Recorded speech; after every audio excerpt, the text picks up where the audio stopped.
Welcome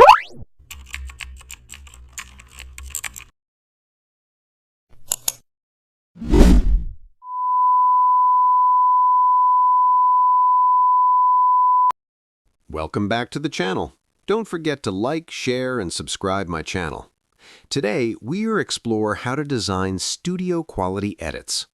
Begin by isolating the subject using mask overlay mode and refining edges carefully to remove distractions and background imperfections.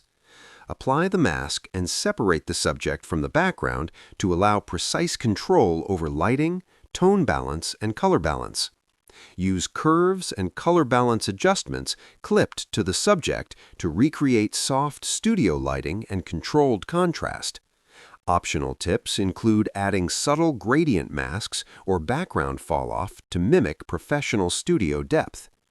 Studio quality masking helps achieve polished, high-end results without